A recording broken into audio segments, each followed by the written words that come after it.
오늘 말씀 이제 부여잡고 하나님께서 예수님께서 마지막 날 그러니까 성금요일 날 돌아가셨지만은 그 전날 목요일 저녁에 예수님께서는 제자들에게 성만찬 최초의 이제 만찬을 거행하셨는데 우리는 지난 주일을 통해서 성찬식을 거행했지만 예수님께서 고난주간의 일주일 스케줄을 보게 되어지면은 바로 이제 목요일 저녁 오늘 되겠습니다. 목요일 날 만찬을 이제 거행하셨는데 이 만찬의 의미를 이 아침에 잠시 생각하고자 합니다. 예수님께서 교회 공동체를 친히 세우셨습니다. 친히 세우셨는데 마태 16장 18절에 보면은 의 권세가 이기지 못하리라. 내가 천국의 열쇠를 내게 주리니 네가 땅에서 무엇이든지 매면 하늘에서도 매일 것이요 네가 땅에서 무엇이든 풀면 하늘에서도 풀리리라. 이렇게 말씀을 주셨는데 이것은 교회에 주신 하나님 예수님의 말씀입니다. 음부의 권세, 어둠의 권세, 지옥의 권세가 결코 교회를 이길 수 없다라는 겁니다. 그러니까 교회가 예수님의 말씀만 잘 따라가면은 세상의 권세가 아무리 크다 할지라도 결코 교회를, 성도들을 이길 수 없다라는 겁니다. 이미 이것은 제정해 놓으신 것입니다. 교회는 그래서 예수님만 잘 따라가면 되는 겁니다. 아울러서 뭘 주셨느냐? 땅에서 무엇이든 매면 하늘에서도 매일 것이다. 기도의 권세. 성도들이 모여서 기도하면 그 기도의 권세는 반드시 이루어진다라는 겁니다. 이것을 이미 예수님께서 교회를 세울 때에, 내 교회를 세울 때에 교회에 그런 정체성을 딱 주었기 때문에 오늘 모여서 예배드리는 이곳은 여러분은 이런 권세를 가지고 있는 사람이라는 것입니다. 자, 이 놀라운 권세를 우리가 주셨는데 이 권세를 우리가 어떻게 사용하느냐라는 또 문제는 남아 있습니다. 받기는 받았지만은 이것이 무엇인고 하면서 그냥 그것을 내버려 두는 사람이 있고 그것을 사용하는 사람이 있는데 하나님께서 이 은혜의 수단으로 주신 방법들이 세 가지가 있습니다. 첫째는 말씀입니다. 말씀. 하나님께서 우리에게 주신 권세, 이 음부의 권세를 이길 수 있는 이 놀라운 권세를 우리는 무엇을 통해서 받고 누릴 수 있느냐? 말씀이라는 겁니다. 여러분, 하나님께서 우리에게 주시는 은총이 크게 두 가지입니다. 일반 은총이 있고 특별한 은총이 있습니다. 다른 말로 말하면 일반 계시가 있고 특별 계시가 있다라는 거죠. 여러분, 우리가 살아가면서 일반적인 것을 여러분 좋습니까? 특별한 게 좋습니까? 특별한 거, 그죠? 근데 저는 두 가지 다 필요하다고 봐요. 일반적인 것은 요란하지는 않더라도 일반적인 것이 사라지게 되어지면은 사람은 살 수가 없습니다. 하나님께서 특별히 이 세상에 일반 은총을 베풀어 주셨는데 지금 여러분들 우리는 호흡하고 있습니다. 이게 모든 사람에게 주신 하나님의 일반 은총입니다. 자연 이 봄이 되어지면 나가면은 어떻습니까? 겨울 내내 마른 가지로 보였던 가지에 이제 파릇파릇 올라오지 않습니까? 그리고 이내 꽃이 피고 얼마나 이쁩니까? 아름답습니까? 그죠? 우리는 그것을 누리고 있습니다. 그게 하나님께서 모든 사람들에게 주신 일반 은총입니다. 감사한 겁니다. 그런데 이 일반 은총이 있는가 하면은 특별한 은총이 있다는 겁니다. 특별한 은총은 누구한테 주시느냐? 특별한 사람에게만 주십니다. 어떤 사람? 선택받은 사람. 자, 바로 말씀이 그렇다라는 거예요.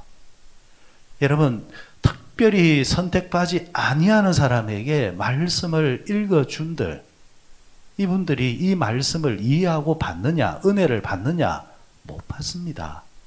그냥 그리고 막 그런 시커멓게만 보이고, 그리고 뭐 목사가 뭐 말을 하기는 하는데 무슨 말인지는 모르겠고, 이런 식으로 하는 거죠. 그런데 선택받은 사람은 하나님의 말씀을 통해서 그 사람을 자극합니다. 때로는 눈물이 핑 돌 정도로 깨닫게 하시고 회개케 하시고 아니면 혼자인 줄 알았는데 말씀을 듣다 보니까 나는 혼자가 아니라 외톨이가 아니라 천지를 지으신 하나님께서 나를 보고 계시고 지키시고 섭리하고 계시구나 깨달아진다라는 겁니다. 이건 선택받은 사람들이 누릴 수 있는 은총입니다. 바로 말씀이 특별 은총이라는 겁니다.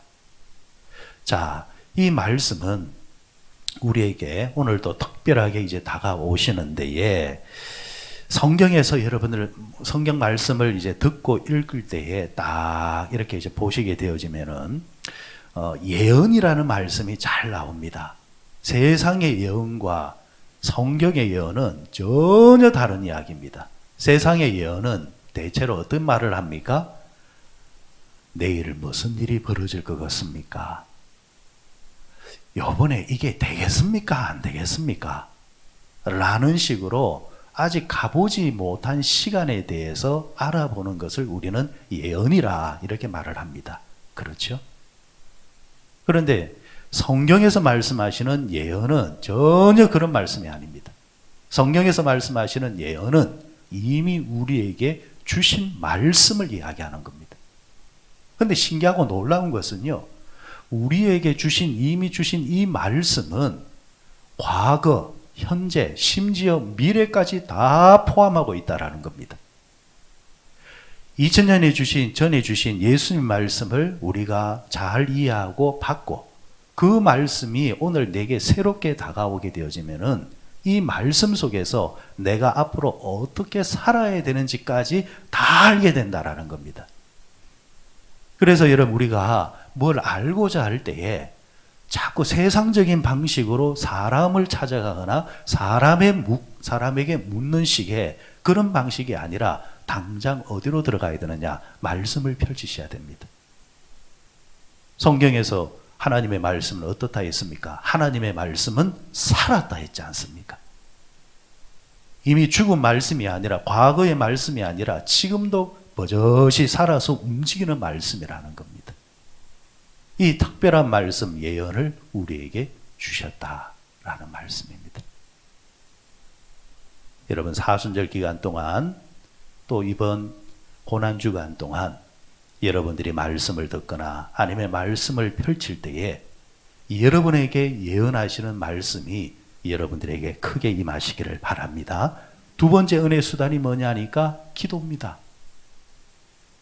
하나님께서 말씀으로 우리에게 특별한 은혜를 주시는가 하면은 두 번째는 은혜의 수단으로 기도라는 것을 주셨습니다. 하나님께서는 모든 믿는 자들의 기도를 응답해 주신다. 특별히 나의 기도에 대해서 하나님은 외면치 아니하시고 어떠한 형태로든지 응답하시는 하나님이시다 라는 것을 항상 믿고 기도하시는 여러분들 되시기를 바랍니다.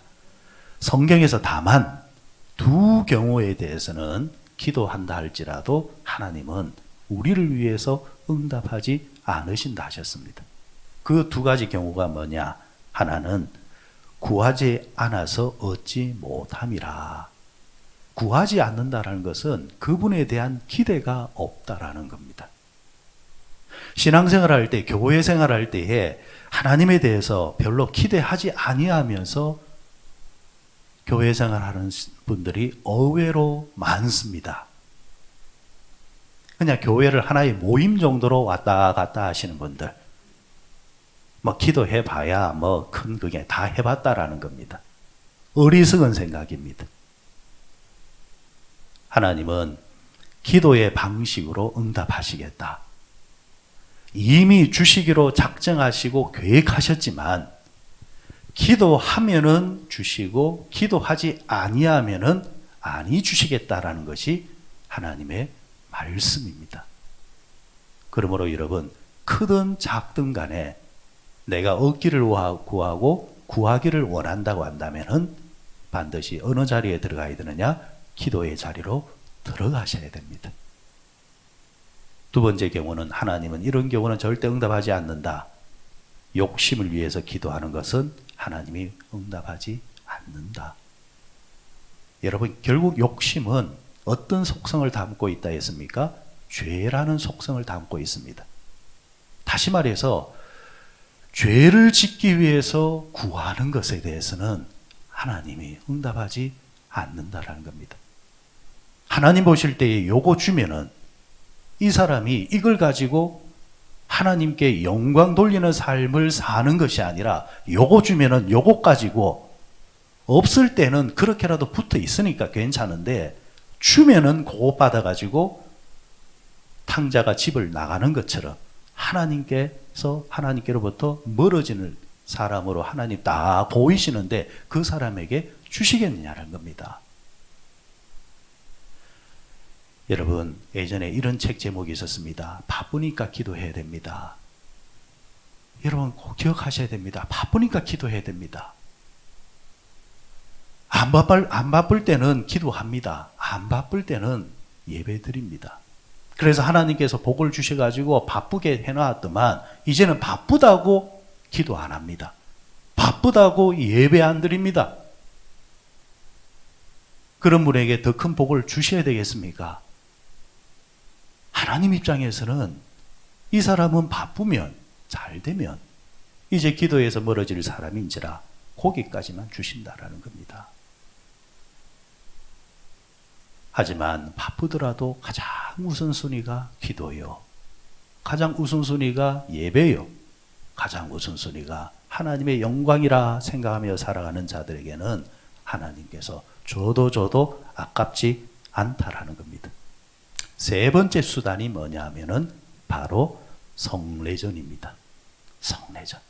하나님께서는 말씀으로 기도로 우리가 하나님께 특별한 은혜를 받을 수 있는 수단을 주셨는데 세 번째가 뭐냐 하면은 성례절입니다. 기독교에 있어서 개신교와 가톨릭과 다른 점이 있다고 한다면 가톨릭은 성례전을 7개를 가지고 있습니다. 그런데 교회는 우리 개신교는 딱 2개를 가지고 있습니다. 하나는 세례요, 하나는 성찬입니다. 세례와 성찬을 굳이 구별한다고 한다면 세례는 일생에 한 번입니다. 이 한 번의 성찬, 성례를 통하여서 우리가 선택받은 축복을 받는데, 그런데 이에 반해서 성찬은 한 번이 아니라 반복이고 지속입니다. 주님 오시는 그날까지 지속적으로 이 성례를 통해서 하나님께서 복을 받을 수 있도록 해 주셨습니다. 그러므로 성도들은, 그리스도인들은 특별히 성례가 있는 주간, 성찬이 있는 주간은 반드시 그 예식에 참여하셔야 됩니다. 그 성찬을 통해서 주시고자 하시는 하나님의 복을 반드시 참여해서 받는 자가 되어야 된다는 거죠. 자, 성찬을 하게 되어지면은 우리는 2가지를 받습니다. 눈에 보이는 것. 첫 번째가 뭡니까? 빵입니다. 빵은 무엇을 의미합니까? 예수님의 살을 의미합니다. 두 번째는 뭘 받습니까? 잔을 받습니다. 그 잔의 음료는 예수님의 피를 상징하는 겁니다. 우리는 예수님께서 우리를 위해서 죽으셨거나 살을 내어주시고 피를 내어주셨던 2000년 전의 골고다 언덕의 사건을 우리는 보지 못했습니다. 그렇잖아요. 말씀으로 우리는 들어서 압니다. 하지만 오늘 우리 눈에 보이도록 그 2000년의 사건을, 전의 사건을 우리에게 현장에서 보여주는 그런 입체적인 모습이 뭐냐? 바로 성찬입니다. 그래서 우리 개신교에서 성찬은 이 물질 자체는 빵이요 음료지만은 이 예식에 참여함으로 통해서 그것을 내가 믿음으로 받는 순간, 그 순간에 그 빵은 어떤 의미를 담느냐? 2000년 전에 나를 위해서 죽어주셨던 예수님, 그리고 그 살을 의미해지는 겁니다. 그리고 내 입에 들어가는 순간 빵이 들어가는 것이 아니라 예수님의 살이 들어가는 겁니다. 아울러서 주님의 잔을 받는 순간, 그 잔을 믿는 순간, 내 입에 들어가는 순간 그 음료는 단순한 포도주가 아니라 예수님의 피가 되어지는 것입니다.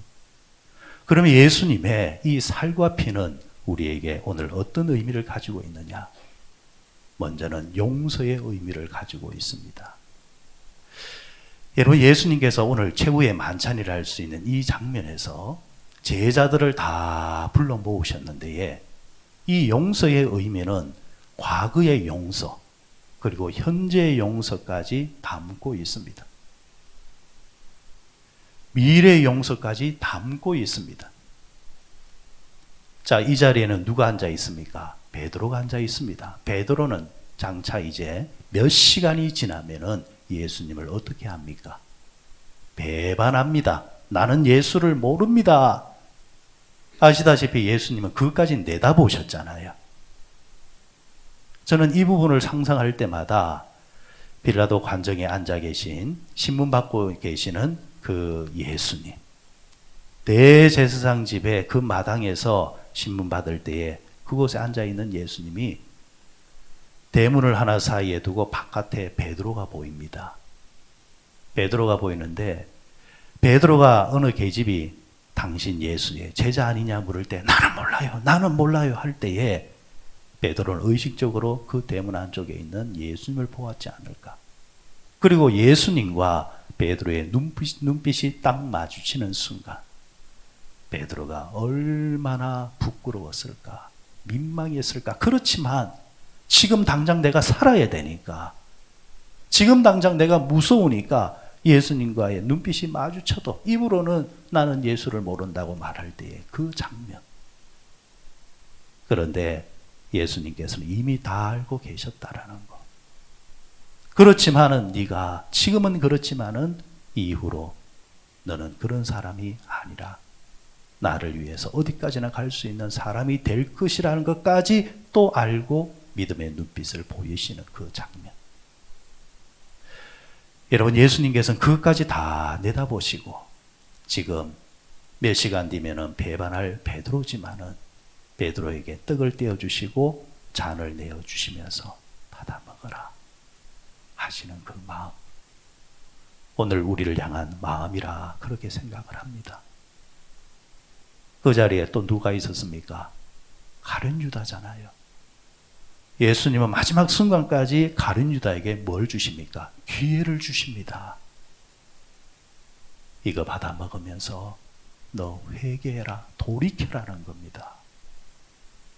이렇게 끝까지 예수님께서는 기회를 주시고 용서하시고자 하시는 것이 바로 이 빵과 잔의 의미가 담겨져 있습니다.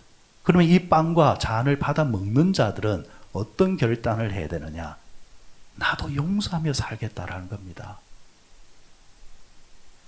여러분, 그리스도인들이 잠시 화를 낼 수도 있고 분을 가질 수도 있지만, 그러나 그리스도인들은 반드시 용서하는 자리로 나가셔야 됩니다.